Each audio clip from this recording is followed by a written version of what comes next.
Vous écoutez le podcast Devenir écrivain par Lucie Castel, épisode 78. Bienvenue sur Devenir écrivain, le podcast pour démarrer et réussir votre carrière d'écrivain. Et maintenant, retrouvez votre animatrice Lucie Castel, autrice publiée à l'international, formatrice et conférencière. Bonjour, bienvenue à toi, auditeur fidèle ou simplement de passage. Je suis ravie de te retrouver pour ce nouvel épisode dédié aujourd'hui à la gestion des timelines. Mais avant d'aborder ce sujet qui visiblement intéresse beaucoup de personnes car c'est une des questions les plus récurrentes que je reçois, je te rappelle que la masterclass pour la liste d'attente à la nouvelle session de formation Devenir écrivain aura lieu ce jeudi 14 janvier. Si tu n'es pas encore inscrit et que ça t'intéresse, je t'encourage à le faire sur licar.fr/programme, LICARES, car nous avons prévu plein de bonus pour la liste d'attente. Alors sans plus attendre, lançons-nous dans l'analyse de ce procédé stylistique que représente la ligne temporelle d'une narration, de la diégèse, si on veut se la péter un peu. Alors d'abord, qu'est-ce qu'on entend par timeline dans un roman ? Eh bien, c'est la ligne de temps dans laquelle se déroule le récit. Alors, ne me remercie pas pour cette magnifique traduction littérale de l'expression. Si je dis ça, c'est parce que parfois, en fait, j'ai l'impression que derrière ce mot un peu tendance et catchy de timeline à la sauce française, certains pensent qu'il se cacherait une sorte de secret bien gardé ou d'exercice stylistique ultra compliqué qui serait garant d'un formidable best-seller. En fait, c'est une notion assez simple finalement. Une timeline, c'est tout ou partie de la narration qui se déroule dans un laps de temps donné. Un laps de temps qui peut être très court ou alors très long. Une timeline représente donc un espace-temps unique dans lequel tu vas installer pour un temps des personnages, un contexte et des actions qui auront tous comme point commun la même ligne temporelle.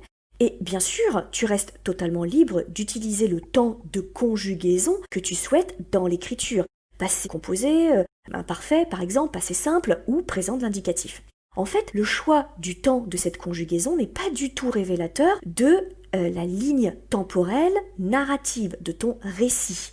En fait, cette ligne temporelle du récit, c'est un choix stylistique, pas un choix technique de conjugaison. Par exemple, tu peux dans ton roman avoir deux lignes de temps. Alors une première qui raconterait l'histoire des ancêtres du héros et qui se déroulerait 200 ans avant le récit principal d'une part, puis d'autre part une deuxième timeline qui serait la principale et qui représenterait le récit principal de ce fameux protagoniste. Et tu pourrais très bien faire le choix de garder le même temps de conjugaison pour ces deux lignes temporelles. Ou tu pourrais très bien décider, pour un côté stylistique, décider de décrire la partie du récit qui se déroule 200 ans avant le récit principal au présent de l'indicatif, par exemple, et choisir au contraire le récit principal qui se déroulerait de façon contemporaine au passé. C'est tout à fait possible, encore une fois, ça dépend le rendu que tu veux obtenir par rapport au lecteur. Alors la question qui revient souvent, c'est comment les gérer, ces lignes du temps ? En fait, le choix ou le non-choix d'intégrer à ta diégèse plusieurs timelines ne relève pas tellement de règles absolues, comme pourraient l'être par exemple les grandes règles et les grandes lois de l'orthographe, mais c'est surtout un parti pris de l'auteur et qui est tout à fait possible quelles que soient les configurations. C'est en fait lui, c'est toi qui décides comment tu veux raconter ton histoire et ce qui est vraiment important pour toi. Alors, bien sûr, on peut quand même donner quelques pistes de réflexion. On peut donner quelques options qui est possible. Des options qui ont tendance à se répéter d'un roman à l'autre, en fait. Et sur cette question de savoir comment insérer une seconde timeline dans la première, c'est-à-dire en gros, est-ce qu'on doit la distiller tout au long du roman ou non ? La réponse est, ça dépend du rendu que tu souhaites obtenir. Il n'y a pas d'interdiction, mais par contre, il y a des choix et des valeurs. Si tu imbriques, par exemple, une seconde timeline au milieu de la première de façon harmonieuse et continue, par exemple, tu fais 2 chapitres sur une époque contemporaine et puis un chapitre sur une époque passée, puis de nouveau 3 chapitres sur l'époque contemporaine et puis 2 chapitres sur l'époque passée, etc. Et tout au long de ton récit, tu vas donner l'impression au lecteur qu'il suit 2 histoires parallèles de même importance. Et donc, tu géreras la montée du suspense et de ta tension narrative et de tes enjeux de la même façon sur les 2 histoires, sur les 2 timelines. En gros, le lecteur suit 2 petits romans en un seul. Et il sait très bien qu'à un moment, évidemment, les 2 histoires, les 2 timelines vont se rejoindre. Alors c'est très efficace ce procédé en matière de gestion du suspense parce que du coup, le lecteur qui s'installe confortablement dans les deux timelines de la même façon attend évidemment de savoir en quoi ces deux espaces-temps vont finalement communiquer. Mais c'est pas uniquement ce choix-là que tu as à disposition. Tu peux aussi faire l'autre choix qui consiste, lui, à penser les timelines, donc les lignes temporelles, comme des parties entières, comme des blocs narratifs. Dans ce cas-là, tu auras par exemple au milieu du livre une dizaine ou une quinzaine de chapitres dédiés à ta seconde ligne temporelle. Et celle-ci, cette seconde ligne temporelle, elle sera cantonnée à ce bloc-là uniquement. Parce qu'une fois fait, tu reviendras à ta timeline de départ et principale et tu en reprendras le cours.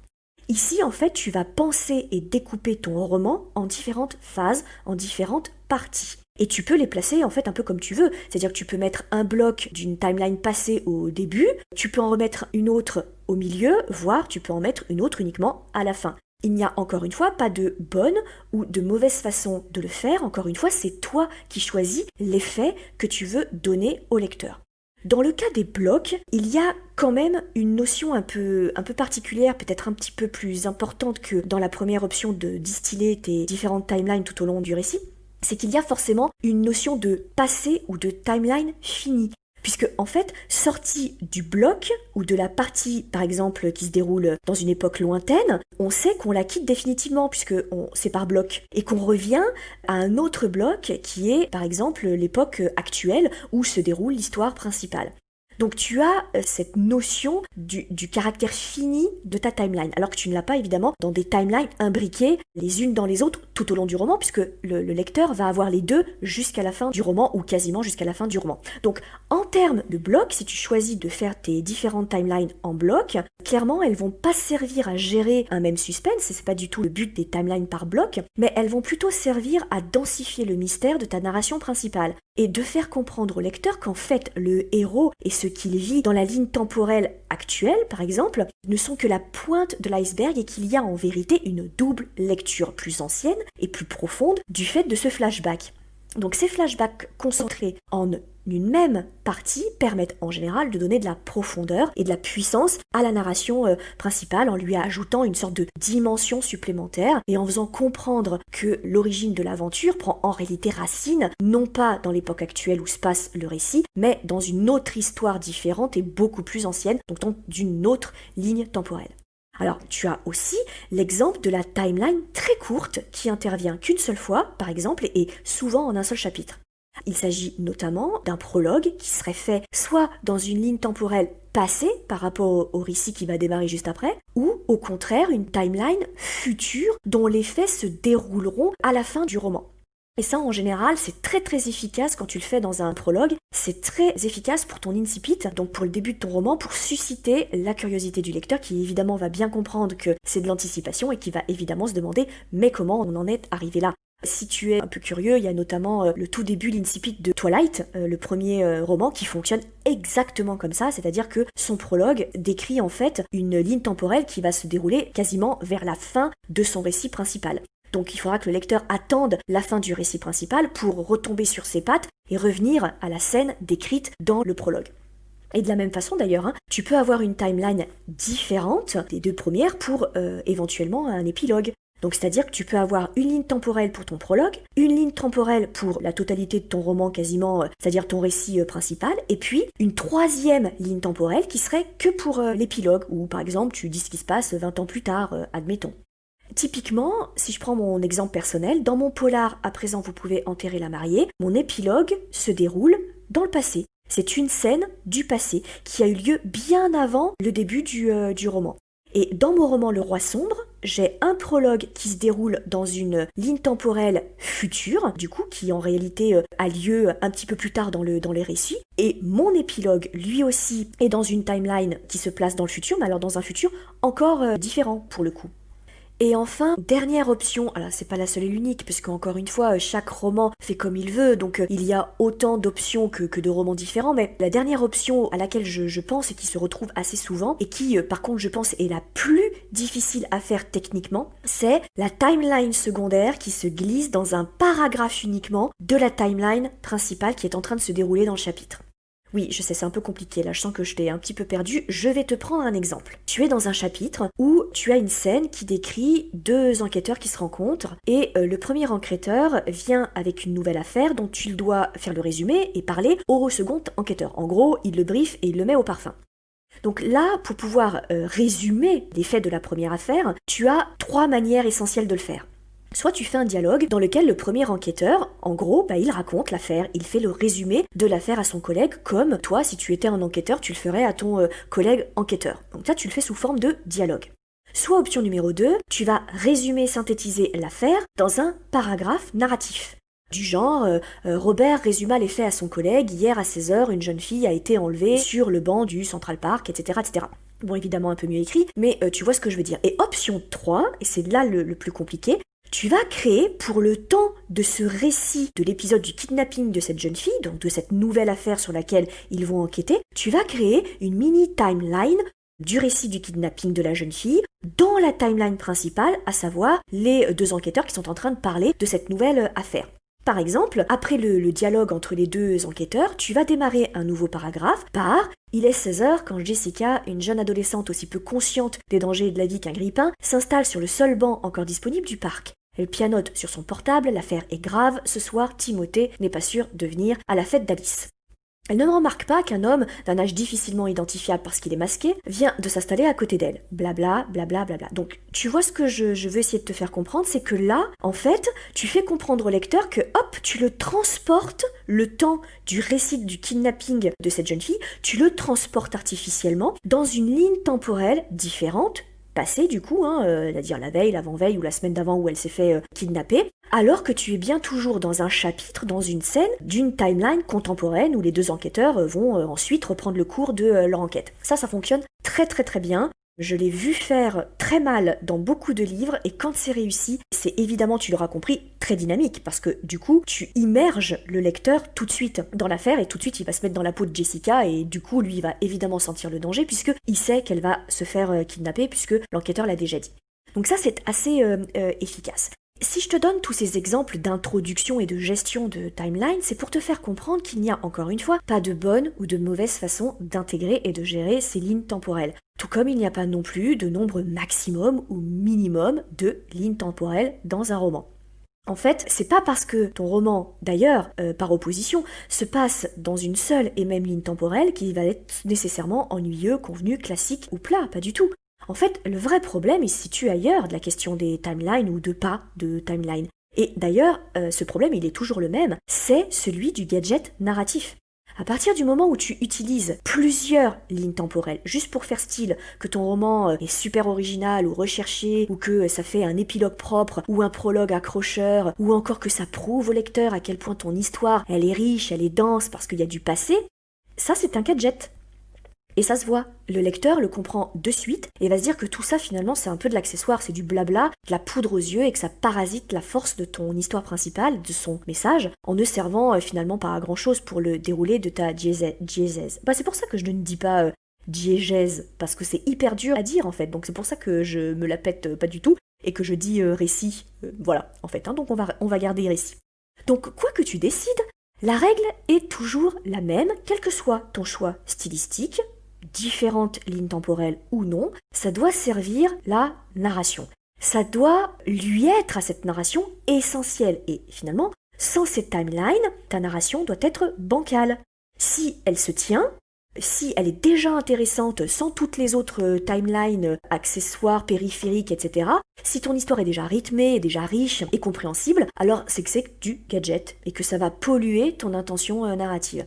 Donc à la base, il faut vraiment que toi, tu te poses la question de pourquoi j'ai besoin de plusieurs lignes temporelles. À quoi vont-elles me servir? Et à quoi elles vont servir pour le lecteur? Si la réponse, elle est « je suis pas trop sûre », alors laisse tomber et concentre-toi sur ton intention littéraire, tes enjeux et tes personnages. Enfin, revenons aux 2 problématiques du choix du temps de conjugaison de ces lignes temporelles et de la façon dont tu peux indiquer au lecteur dans le récit le changement de ces différentes époques. D'abord, je le répète, le choix du temps de conjugaison n'a rien à voir avec le temps de l'aventure et du récit. Tu peux très bien utiliser le présent de l'indicatif pour un récit qui se déroulerait à l'époque de Toutmosis. Tu peux aussi utiliser le passé pour un récit qui se déroulerait à l'époque actuelle, à l'époque contemporaine. Le choix des temps de conjugaison n'a pas de lien avec l'espace-temps de ta fiction. Il a à voir avec le sens, avec la valeur que tu veux donner à ton récit, et surtout le jeu que tu veux introduire avec le lecteur. Et pour cela, je te renvoie à mon épisode 74 sur le thème de la valeur que possèdent les différents temps narratifs, à savoir passé, présent, etc.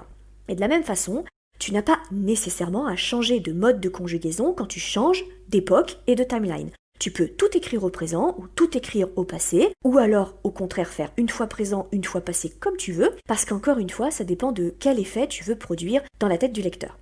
Alors, comment être certain que ce lecteur, justement, ne va pas un peu s'y perdre dans toutes ces lignes temporelles? Et ça, c'est la deuxième problématique que je voulais voir avec toi. Là encore, on va plutôt parler de forme plutôt que de fond. Et il n'y a pas de règle de forme gravée dans le marbre pour l'utilisation des lignes temporelles. Comme par exemple, c'est le cas de l'utilisation des tirets quadratins pour les dialogues, la question des guillemets ou pas de guillemets, etc. Ce qui est le plus simple, toujours, et le plus confortable pour le lecteur, c'est qu'il puisse accrocher sa lecture sur des sortes de balises. Par exemple, si tu es dans le cas où tes différentes lignes temporelles sont ramassées en un bloc, en un seul bloc. Au niveau de la forme, tu peux découper ton roman en différentes parties et les annoncer, les titrer, ou en phase, ou en âge. Tu les appelles comme tu veux, mais tu peux choisir un titre et tu l'affiches. Donc en fait, c'est un peu comme quand tu numérotes tes chapitres ou que tu leur donnes des titres. Tu vas nommer tes différentes parties très clairement dans le livre, par exemple, partie 1, l'âge d'or des dieux, partie 2, le déclin des divinités, je dis n'importe quoi, ou tu peux très bien dire l'âge des ténèbres, la première phase, la seconde phase, enfin tout ce qu'on peut imaginer. Bref, tu indiques au lecteur que là, on change de ligne temporelle, voire aussi très probablement de lieu, etc., et de contexte. En revanche, quand tu imbriques tes timelines les unes dans les autres tout au long de ton roman, là évidemment tu peux pas le faire ça. Donc le plus simple pour le lecteur, c'est encore qu'en sous-titre de chapitre, généralement c'est sous le numéro en italique et sous le titre de ton chapitre si tu en as un, tu mets la date à laquelle se déroule cette partie-là du récit, cette partie-là du chapitre. Bien sûr, on n'a pas évoqué un cas très particulier qui est que tu peux aussi vouloir laisser planer un mystère et un doute quant à l'époque à laquelle le lecteur se trouve et jouer avec ça. Ça peut être une bonne idée, mais souviens-toi toujours qu'il faut faire en sorte de rendre ce suspense et ce mystère très fluide pour le lecteur.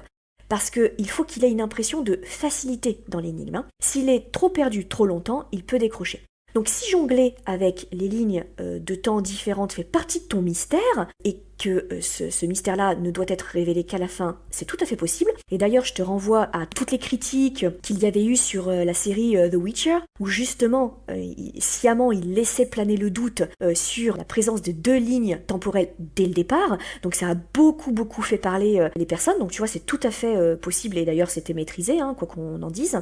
Mais c'est juste qu'il faut que tu penses à la stratégie de mise en scène de ces différentes timelines pour que lors de la révélation, ça paraisse hyper logique au lecteur et qu'il n'ait pas l'impression que c'est très capillotracté en fait et que tu vas le chercher loin quand même ça. Mais ça peut être une option aussi. Voilà en gros ce que je voulais te dire sur ces lignes temporelles et vraiment, je t'encourage à te décomplexer et à te désinhiber sur la question de ces lignes temporelles. Tu ne peux pas faire mal. Au pire, ce sera pas très clair, et tu clarifieras lorsque tu corrigeras ton roman. Mais il faut pas que tu te dises je vais faire mal parce que j'ai envie de faire 4 timelines différentes, une toute petite, une très grande, parce que encore une fois, il n'y a pas de règle et il n'y a pas de mauvaise façon de le faire du moment où c'est bien fait. Donc nous voilà arrivés à la fin de cet épisode. Et j'espère qu'il t'aura apporté quelques pistes de réflexion et quelques réponses, un peu de soutien aussi. Et bien sûr, je te dis à très bientôt. Si tu veux écrire un roman qui aura les qualités recherchées par les éditeurs et par les lecteurs, tu dois rejoindre Devenir écrivain projet best-seller. C'est la formation à distance la plus complète et la plus personnalisée pour t'aider à aller au bout de ton projet de roman. Rejoins sans plus tarder mon équipe de professionnels du monde du livre et moi-même sur licares.fr, licares.fr, afin de ne pas manquer la prochaine session de formation qui démarre le 8 février 2021. Beaucoup de nos anciens élèves sont en train de réaliser leur rêve de professionnalisation et de publication. Il n'y a aucune raison pour que ça ne t'arrive pas à toi.